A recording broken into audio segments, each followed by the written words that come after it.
panibagong araw, panibagong food and good vibes. And today, magluluto tayo ng original dish nating mga Pilipino mula sa Negros, sumikat sa Bacolod City, ang chicken inasal. Gagawin lang natin na madalian pero nakatatakam because cooking doesn't have to be hard, it just have to be delicious. Kaya wag na natin patagalin to. Let's go!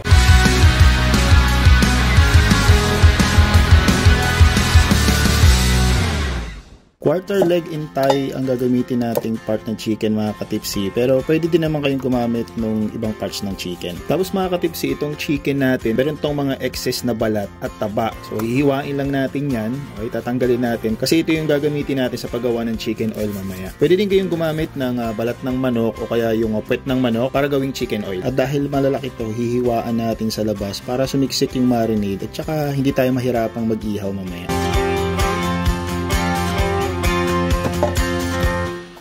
Ito ang kompletong rekado para sa ating chicken inasal. Ngayon, simulan na natin mag-marinate. Lagyan natin yan ng bawang, pitpitin lang natin at kahit isama na natin yung balat dyan. Yung luya, ganun din, hiwain lang natin tapos pitpitin para talagang lumabas yung aroma tapos isama na din natin yung balat niyan. Hindi mawawala sa chicken inasal ang tanglad. Hiwain lang natin ng tamang sukat, pitpitin din natin para lumabas yung katas at yung tunay na amoy ng tanglad. Pampaasim natin, kalamansi. At medyo kulang to kaya dadagdagan na lang natin ng lemon. Pero kung kalamansi lang yung available sa inyo, okay lang yan. Pigain lang natin at isama rin natin pati yung balat.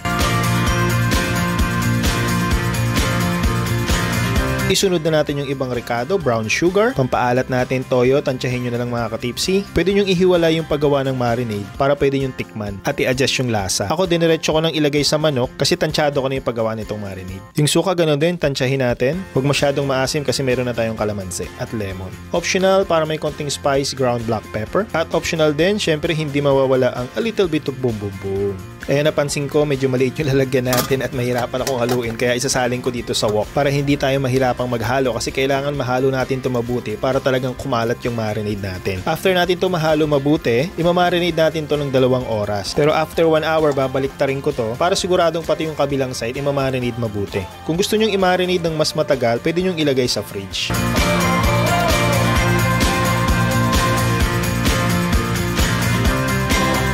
Ayan, after 1 hour, babaliktarin ko lang to at imamarinate pa natin ng another 1 hour. At habang hinihintay natin to, ano nga ba ang chicken inasal?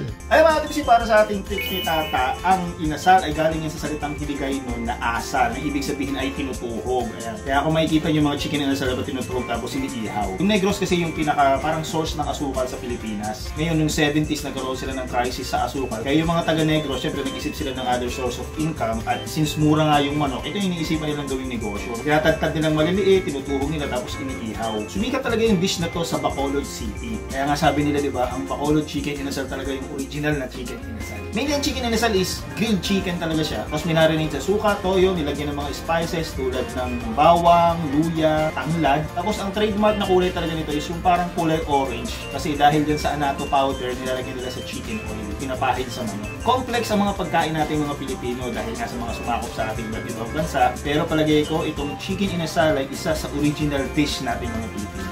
Yan ang tips ni Tata. After 2 hours sa pagmamarinate, tuhugin na natin tong mga manok. Gagamit tayo ng metal skewer dito. Pero syempre mas okay yung usual na ginagamit natin na kahoy or kawayan. Pero sa ganito kalalaking manok mga katipsi, kahit hindi nyo naman natuhugin. Pero since may nakita akong skewer dito, tutuhugin ko na rin para madali kong ibaliktad mamaya pagka inihaw. Dito na tayo sa labas at nagpabaga na ako ng uling. Ikakaalat lang natin yung uling para ma-distribute evenly yung lakas ng apoy. Ayan, ilagay na natin yung first batch natin. Tatlo lang muna kasi masyado silang malalaki. Pag nag-iihaw ako ng ganito kalalaking manok mga katipsi, every 5 minutes ko binabaliktad para hindi masunog, hindi ma-overcook or ma-undercook. Ayan, babaliktarin ko na at gagamit ako nitong kitchen towel kasi sinasabi ko na nga ba kanina na iinit tong skewer kasi maliliit pero tinuhog ko pa rin.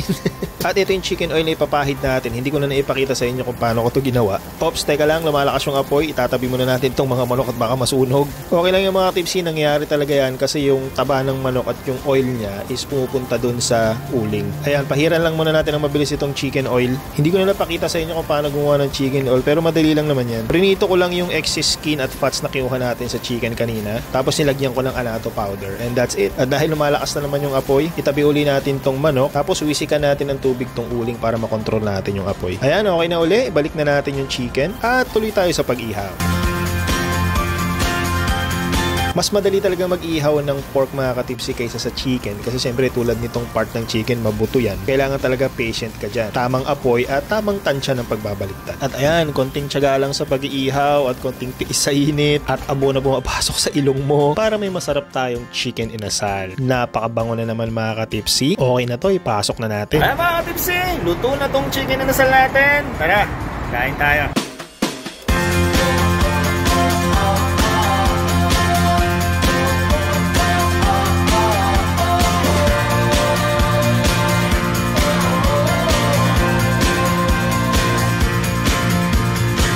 Boom! Ayan mga tipsy, luto na tong chicken inasal natin. Ayan no? Bango. Ayan no? Bango-bango dito mga tipsy, amoy chicken inasal. Naalala ko tuloy yung Tatas Paris Inasal na restaurant namin sa Pilipinas dati. Pero close na ngayon yun. Ayun na bang nagtataka kayo, isa ko lang ngayon kasi si ma'am may trabaho siya, may work, si Junior may work, si dad busy rin kasi may work pa siya. Nagutom na ako, nagluto ako ng inasal at saka syempre gusto ko makita nyo kung paano ako magluto ng chicken inasal. So tikman natin agad to. Marami akong kanin dito. Marami akong baho kasi medyo nanginginig na ako sa gutom. So titikman ko yung medyo in-overcook ko. Dalawa kasi yung ginawa ko, yung isa overcook, yung isa naman, sabi natin well done, yung isa naman yung sakto lang. Usually naman sa chicken inasal nasusunog talaga yung, alam mo yun, yung balat ng manok. Pero okay lang yun. Huwag nyo na lang kainin, pero pwede naman kung trip nyo kainin. Tama-tama yung luto natin. Wala naman siyang dugo sa loob. Meron tayo ditong suka at toyo na may kalamansi na rin yun. Sausaw natin dyan. Tapos syempre dito sa ating kanin bahaw. Kakamay na ako mga tipsy, namiss ko na magkamay. Oh. Namiss ko tong chicken inasal. Grabe. Itong suka na nilagay ko dito, ito yung suka Ilocos. Pero sa Bacolod yung ginagamit nila yung sinamak na suka, yung original na sausawan dyan. Kaya bagay din, kahit anong suka bagay, kalamansi, toyo yan. Sa mga inasal pag kumain ka, kalamansi at saka toyo, di ba? Pero ang masarap talaga dito para sa akin ha, suka. Suka talaga yung partner niya, lalo na yung sinama. Magdip siya. Sarap. Medyo gutom talaga ako kasi medyo matagal tayo nag-ihaw.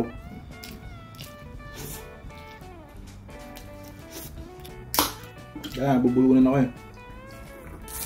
Yung chicken inasal mga katipsi, siyempre technically, inihaw na manok lang talaga siya. Ang masarap lang talaga dito, yung marinade niya. Kasi all natural flavor yung nilalagay. Actually noon, tulad yung sa Tatas Paris Inasal, Bacolod style talaga yung ginawa namin doon. Ano lang, yung normal na pang marinade lang talaga. Luya, bawang, tapos tanglad, toyo, asukal na pula, mga ganun lang. Simple lang. Pero syempre eventually, since sumikat na yung inasal, marami ng marinade na lumabas.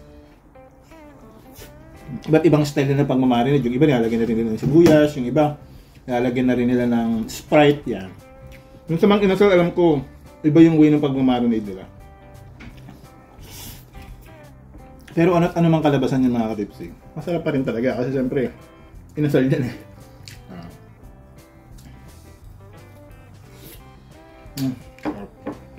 Palagi ko mauubos ko to. Yung dami ng kanin na to, mauubos ko to.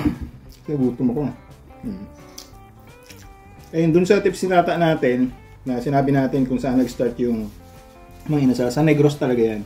Kasi yun ang source ng sugar talaga eh. Kasi noon, nagkaroon sila ng crisis sa asukal, naghanap sila ng ano yung pagkakakitaan nila. So ginawa nila sa mga manok, tinadtad nila maliliit, tapos tinutuhog. Kaya yung inasal, tinutuhog talaga. Maliliit na praso. Pag mga ganito kalalaki mga katipsi, kahit di mo naman natuhugin yan. Tinuhog ko lang kanina sa skewer para madali ko ako mabaliktad sana. So umiinit skewer. Kaya tinong ko pa rin. Pero yung original na inasal kasi noon, siyempre, tinagdad nila lang maliliit yung manok. Tapos sinutuhog nila. Binabarbecue nila.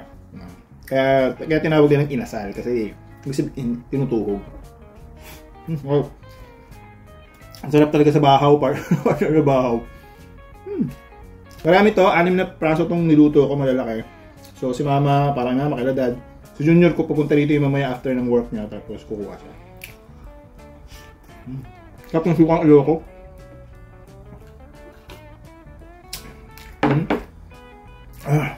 Mga katipsi, maraming nagtatanong sa akin sa comment section, mga Cubs natin.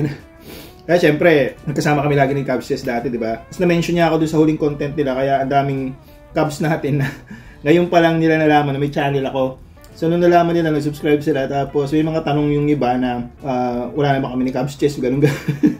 Parang nag-break, you know? Hindi, Kami ni Cubs, lagi pa rin kami nag-uusap, nila cameraman, nila Mayor TV. May group pa rin kami nag-uusap kami palagi. Pero yung sa content, hindi na. Kasi mahirap kasi mga ka-tipsy, mga Cubs, na maging consistent dun sa content na street food ng Pilipinas tsaka dito. Kasi dito bihira talaga yung street food. Hindi katulad sa atin kasi sa Pilipinas na magtayo ka lang ng stall mo dyan, mag-barbecue ka, mag-pares ka, kung ano-ano mang iluto mong street food, pwede. Dito kasi sa US hindi ganun. Maraming permit, kung ano-ano kailangan. Bawal yung katulad sa street food sa atin, di ba na naka-open lang dyan, okay lang. Pero okay lang sa atin yun kasi yun yung masarap eh. Trip natin yun eh. Dito kasi bawal yun. So yung mga content na sa Team Canlas na mga street food, hindi kayang i-provide dito na pagsamahin, na pagsabayan. So, kasi syempre pag gumawa ka kasi ng content, hindi naman pwedeng kung ano-ano lang eh. Meron ka dapat tema. Ayan. Kung napapansin nyo syempre sa Team Canlas, street food talaga yung tema nila for ngayon yan. Kaya hindi nyo na ako nakikita doon kasi wala naman akong content na makukuha dito na connected sa Team Canlas. Pero with regard sa friendship namin na Cubses, yung buong Team Canlas, kakaibigan pa rin kami. At wala kaming problema, walang issue. Yung iba kasi nagtatanong dyan, nagtatanong, naghahanap ng issue, wala kaming issue ng Cubses. At di kami magkaka-issue niya ni Cubses. Kasi si Cubses parang kapatid ko na yan. Kuya ko yan eh. Mas matanda kasi sa akin. Hindi, joke lang. Mas matanda ko rin ilang taon. So parang kapatid ko na yan si Cubses. Hindi kami magkaka-issue niyan. Ayan. So mga nagtatanong, ayun lang talaga yung reasons. Andito na ako sa Amerika. Iba yung content ng Team Canlas sa pwede kong gawing content dito. So itong channel ko na to, dati na talaga to, matagal na. Naging Tipsy Squad pa. So talagang nagluluto na ako kasi mahilig din talaga ako magluto. So ayun lang. Masyado na mahaba. Teka, kain lang ako. Okay naman isip ng issue, walang issue. Sa Team Canlas, sa Tipsy Squad, okay kami lahat. Mga kaibigan kami. At masarap itong inasal na nagawa natin. Guys, try nyo, subukan nyo. Ayan o. Yung tamang ihaw lang namatay. Pag nag-ihaw kayo, wag masyadong malakas yung apoy kasi para hindi siya mabigla. Ay, tinan nyo yung buto natin. Walang padugo-dugo yan. Ayan. Tapos 5 minutes baliktad, 5 minutes baliktad. Every 5 minutes yung baliktarin para maluto ng tamang-tama. Ayan. At lalo sa mga katipsi natin na nandito sa Amerika, na gusto matikman yung chicken inasal. Ayan, ganyan lang po. Bilis lang. Lahat po ng rekadong ginamit ko dito, binili lang namin sa kung saan mga store dito. Sa Commissary, sa Base, pero madalas sa Seafood City, sa Filipino store. Ayan, sa Costco, ayan. Doon na lahat nabibili yung mga ginagamit ko sa pagluluto dito sa Amerika. Kaya pwede nyo din lutuin daw. Ayan, ayun lang. At sa mga nagtatanong naman kung nasaan na yung Tipsy Squad, marami kasi nagtatanong. Yung mga kasama ko dati dito sa channel, may kanya-kanya na po silang channel. Ipa-flash ko na lang dyan sa screen. Ayan sila Egoy Palaboy, Chef Boy, Don Pacundo, at si Mr. Showcase. Ayan, yung mga gustong sumuporta sa kanila, please mag-subscribe po kayo. Ayan, ubus ko na yung isang malaking manok, di pa tapos, gusto ko pa. Ayan. Ang masarap sa inasal yung sinisimot yung buto, no? Ayan. Pangarap sa dito. Ayan. Ayan. Ayan, masarap. So, juicy mga katipsy, oh. Nagmamantika.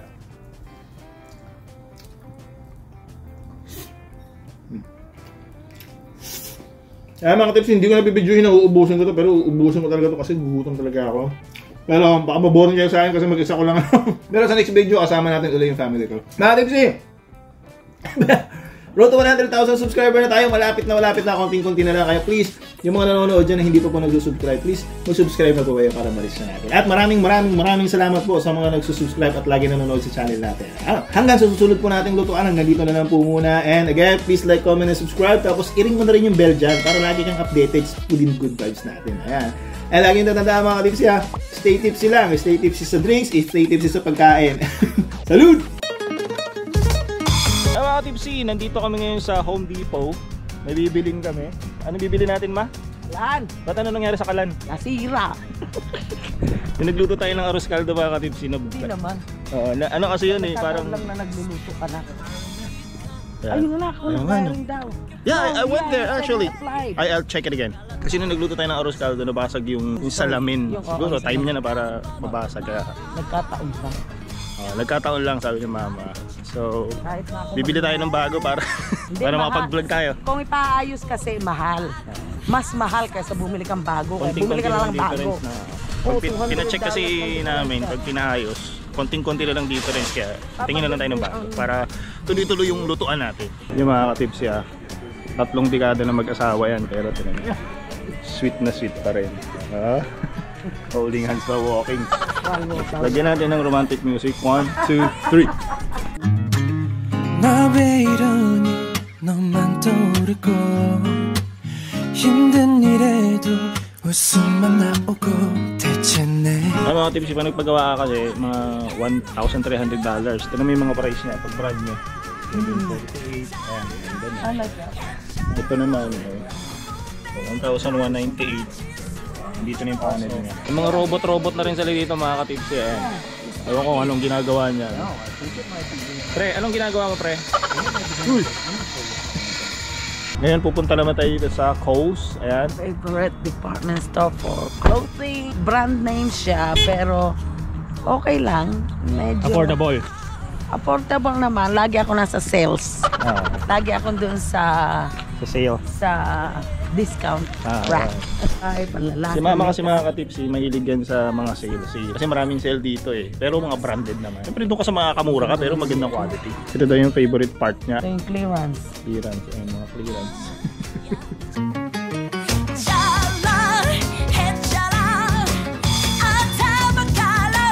Ay mga tipsy, Saturday ngayon kaya medyo gala-gala muna tayo. At kakain tayo ngayon dito sa Mexican at Filipino na fusion na pagkain. Mexipino yung tawag nila Did you eat here before? Long time ago, yeah. It was good though. Okay.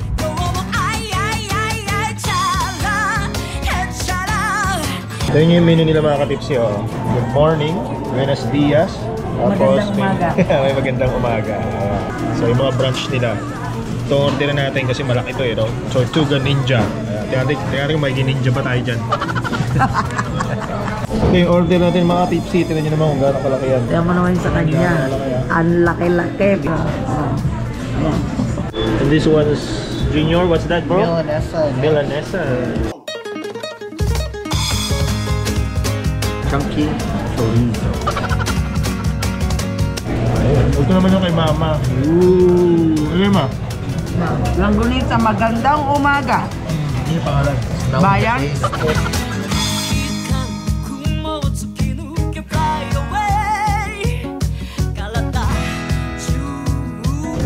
Good, right? Sarap pagkain din sa mga ganda ng fusion ng Mexican tsaka Filipino. Ayan, shoutout time naman tayo mga katipsi. Shoutout kay Sir Cesar Sumera. Ayan, lagi daw po siya nanonood. Husband siya ni Ma'am Cherry Ramos. Nagrito din sila sa San Diego. Ayan, sana po magkita-kita tayo someday dito sa San Diego. Sir Cesar Sumera, salamat po sa support niyo, sir. Ayan, shoutout din kay Nora Raimundo at happy birthday kay JV Gabrian. Ayan, mabuhay ka hanggat gusto mo, sir. Salud. Christine Dapar from Hawaii. At shoutout din to all Alzate family. Sila Viola, Diony, Loretta, all my nieces and nephew here in the US and to my family in the Philippines. Galing yan kay Ma'am Mirna Walcher from Fountain Hills, Arizona. Shoutout din sa Rigeri family from Bulacan. Rain Hines, ayan, men, salud. Salamat sa support mo, lagi nanonood yan. Alejandro Villegas from Milan, Italy, shoutout po. Eduardo Ferrer from Israel. Maricel Murillo ng Naik Cavite. Cheryl Tenorio from Bataan. Roda Vlogs, shoutout. At happy birthday kay Lucila Elisineki from London. Shoutout din kay Leia Chang from Hyogo, Ken, Japan. Dabber Cats ng Riyadh sa KSA, sila Arthur, Jimmy, James, Marlon, Sunny, Boy at Efren. Ay mga tipsy, shoutout sa inyo dyan. Salud! Shoutout din kay Lovern from San Diego, Jerwin from Mandawi City, Cebu, Lonnie, Nim, and Ingrid Villegas from Skokie, Illinois, at kay Lodimer Lancero from Marilao, Bulacan. Mga katipsi, maraming salamat po sa suporta nyo. Salud!